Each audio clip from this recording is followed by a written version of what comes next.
Hi ಸ್ನೇಹಿತರೆ, welcome back to my channel. ನಾನಿವತ್ತು ನನ್ನ ವಿಡಿಯೋದಲ್ಲಿ ಒಂದು ವಿಶೇಷತೆ ತಂದಿದ್ದೀನಿ.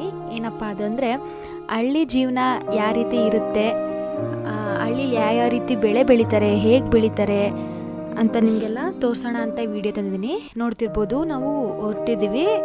ಎಲ್ಲಿಗೆ ಹೊರಟಿದ್ದೀವಪ್ಪ ಅಂದರೆ, ನಾವು ನಾಗಮಂಗಲದ ಹತ್ರ ಒಂದು ಹಳ್ಳಿಗೆ ಹೊರಟಿದ್ದೀವಿ. ಅಲ್ಲಿ ನಮ್ಮದು ದೇವ್ರ ಜಾತ್ರೆ ಇತ್ತು, ಸೊ ಅದಕ್ಕೋಸ್ಕರ ಹೊರಟಿದ್ದೀವಿ. ಅಲ್ಲಿಗೆ ಹೋದ್ಮೇಲೆ ಅಲ್ಲಿನ ವಾತಾವರಣ ಹೇಗಿತ್ತು ಅಂತೆಲ್ಲ ನಿಮಗೆ ತಿಳಿಸ್ಕೊಡ್ತೀನಿ. ಇದೆಲ್ಲ ನೋಡೋಕ್ಕೂ ಮುಂಚೆ ಕೆಳಗಡೆ ಸಬ್ಸ್ಕ್ರೈಬ್ ಅನ್ನೋ ಬಟನ್ ಇರುತ್ತೆ. ಆ ಬಟನ್ನ ಕ್ಲಿಕ್ ಮಾಡಿದ್ರೆ ನೀವು ನನ್ನ ಚಾನಲ್ನ ಸಬ್ಸ್ಕ್ರೈಬ್ ಆಗ್ತೀರಾ. ಸಬ್ಸ್ಕ್ರೈಬ್ ಆಗಿದ ತಕ್ಷಣ ಪಕ್ಕದಲ್ಲೇ ಬೆಲ್ ಐಕಾನ್ ಇರುತ್ತೆ. ಆ ಬೆಲ್ ಐಕಾನ್ನ ಪ್ರೆಸ್ ಮಾಡಿದ್ರೆ ನಾನು ಯಾವುದೇ ವಿಡಿಯೋ ಅಪ್ಲೋಡ್ ಮಾಡಿದ್ರು ಕೂಡ ನಿಮಗೆ ತಕ್ಷಣ ನೋಟಿಫಿಕೇಷನ್ ಬರುತ್ತೆ.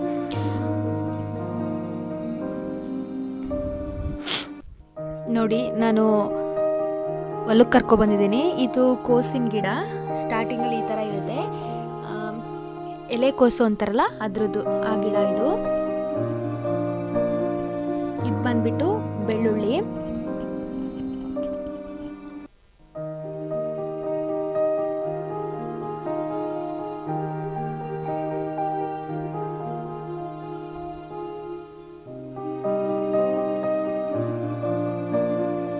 ಬೆಳ್ಳುಳ್ಳಿ ಗಿಡ ಇದು.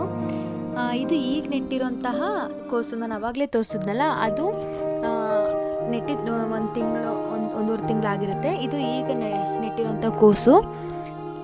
ಸಸಿ ಸ್ವಲ್ಪ ದೊಡ್ಡದಾದ್ಮೇಲೆ ಈ ಥರ ಕಾಣುತ್ತೆ.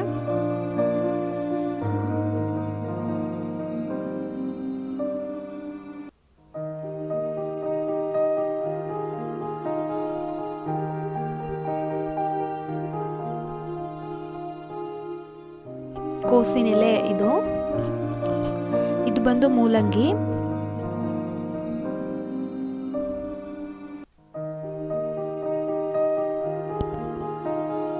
ನೋಡಿ ಎಷ್ಟು ಬೆಳೆದಿದ್ದಾರೆ ಮೂಲಂಗಿನ.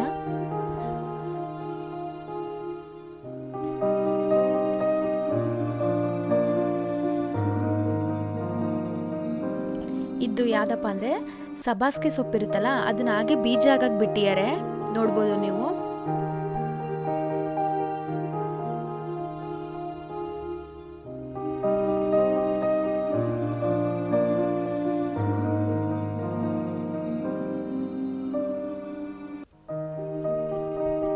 ಹಳ್ಳಿ ಜನಗಳು ಹೀಗೆ ಏನನ್ನೂ ಕೊಂಡಲ್ಲ, ಪ್ರತಿಯೊಂದನ್ನು ಕೂಡ ತಮ್ಮ ಹತ್ರ ಇರೋ ಎಷ್ಟಿರುತ್ತೋ ಅಷ್ಟೇ ಹೊಲದಲ್ಲಿ ಪ್ರತಿಯೊಂದನ್ನು ಬೆಳ್ಕೊತಾರೆ. ನಾನು ಇವೆಲ್ಲ ತೋರಿಸ್ತೀನಲ್ಲ ಈ ವಿಡಿಯೋದಲ್ಲಿ.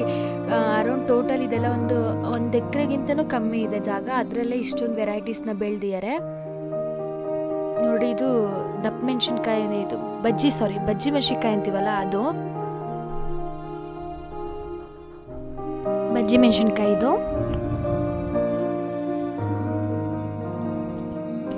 ನಿಮಗೆ ಇನ್ನೂ ಡೀಟೇಲಾಗಿ ಇದ್ರ ಬಗ್ಗೆ ಎಲ್ಲ ಎಕ್ಸ್ಪ್ಲನೇಷನ್ ಬೇಕು ಅಂತ ಅಂದರೆ ನನಗೆ ಕಮೆಂಟ್ ಸೆಕ್ಷನಲ್ಲಿ ತಿಳಿಸಿ. ನಾನು ಪ್ರತಿಯೊಂದು ಬೆಳೆ ಬಗ್ಗೆನೂ ಕ್ಲೀನಾಗಿ ಡೀಟೇಲಾಗಿ ಎಕ್ಸ್ಪ್ಲನೇಷನ್ನ ಕೊಡ್ತೀನಿ ನಿಮಗೆ.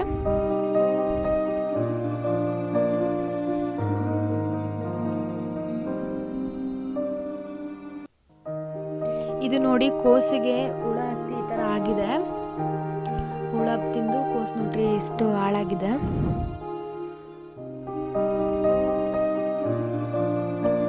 ಈ ರೀತಿ ಎಲೆಗಳು ಕೂಡಿ ಈ ಥರ ಕೋಸಾಗೋದು. ನಾನು ಆವಾಗಲೇ ಚಿಕ್ಕ ಸಸಿನೂ ತೋರಿಸ್ತೆ ನಿಮಗೆ. ನೆಕ್ಸ್ಟು ಅದು 1.5 ತಿಂಗಳಾದ್ಮೇಲೆ ಯಾವ ರೀತಿ ಇರುತ್ತೆ ಅಂತ ತೋರಿಸ್ತೆ. ಈಗ ನೆಕ್ಸ್ಟು ಯಾವ ರೀತಿ ಫುಲ್ ಕೋಸಾಗಿರುತ್ತೆ ಅಂತಲೂ ತೋರಿಸಿದ್ದೀನಿ. ಈ ಥರ ಬಿಡಿಸ್ದಾಗ ನೋಡಿ, ನೋಡ್ತಾ ಇರ್ಬೋದು ನೀವು.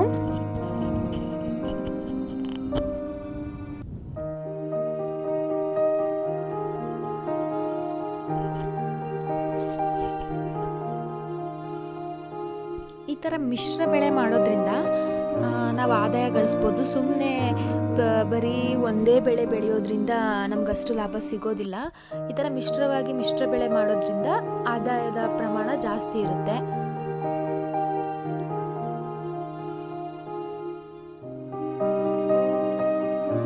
ನಿಮಗೆ ಈ ಮಿಶ್ರ ಬೆಳೆ ಯಾವ ರೀತಿ ಪ್ಲ್ಯಾನ್ ಮಾಡೋದು, ಹೇಗೆ ಬೆಳೆಯೋದು, ಯಾವ ರೀತಿ ಬೆಳೆ ಬೆಳಿಬೋದು, ಆ ಥರ ಇನ್ಫಾರ್ಮೇಷನ್ ಬೇಕು ಅಂದರೆ ನನಗೆ ಕಮೆಂಟ್ ಸೆಕ್ಷನಲ್ಲಿ ತಿಳಿಸಿ. ನಾನು ಅದೇ ಥರ ವೀಡಿಯೋಸ್ನ ನಿಮಗೆ ಮಾಡಿ ತೋರಿಸ್ತೀನಿ ಫುಲ್ ಡೀಟೇಲ್ ಆಗಿ.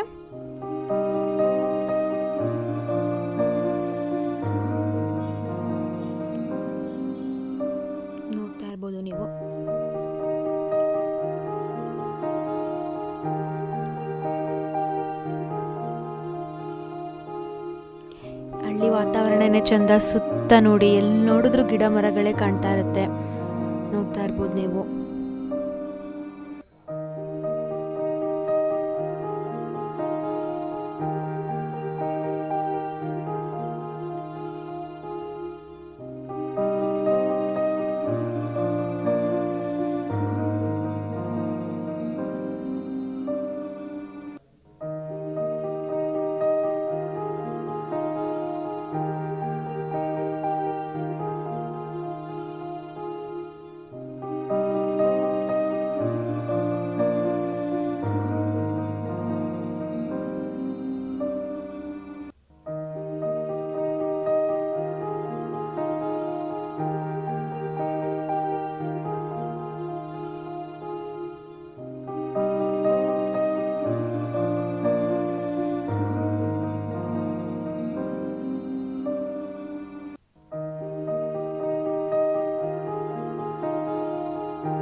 ಇದು ಈರುಳ್ಳಿ ಗಿಡ ನೋಡ್ತಾ ಇರ್ಬೋದು, ನಿಮಗೆ ಗೊತ್ತಾಗ್ತಿದೆ. ನಾನು ಫಸ್ಟ್ ತೋರಿಸಿದ್ನಲ್ಲ ಅದು ಬೆಳ್ಳುಳ್ಳಿದು, ಇದು ಈರುಳ್ಳಿ ಸಸಿ.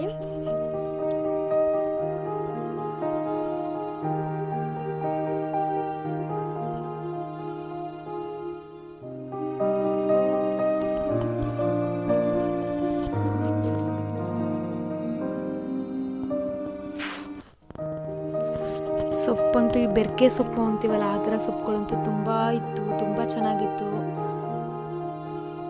ಗದ್ದೆ ತುಂಬ ಅದೇ ಇತ್ತು. ಹಳ್ಳಿ ಜೀವನನೇ ಚಂದ ನೋಡ್ರಿ. ಈ ಥರ ಒಲೆಲೆ ಅಡುಗೆ ಮಾಡೋದು,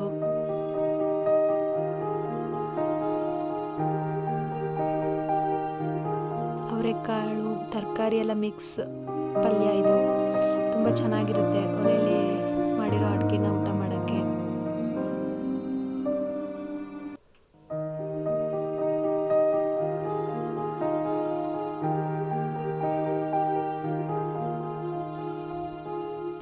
ನಾವು ಬಂದಿರೋದು ನಮ್ಮ ಚಿಕ್ಕತ್ತೆ ಮನೆಗೆ, ನಾಗಮಂಗಲದ ಹತ್ರ.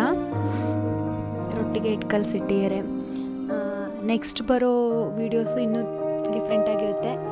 ಅದೆಲ್ಲ ನೋಡೋಕ್ಕೂ ಮುಂಚೆ ನೀವು ನನ್ನ ಚಾನಲ್ನ ಸಬ್ಸ್ಕ್ರೈಬ್ ಆಗಿ ನನ್ನ ಹೀಗೆ ಸಪೋರ್ಟ್ ಮಾಡ್ತಾರಿ. Thank you.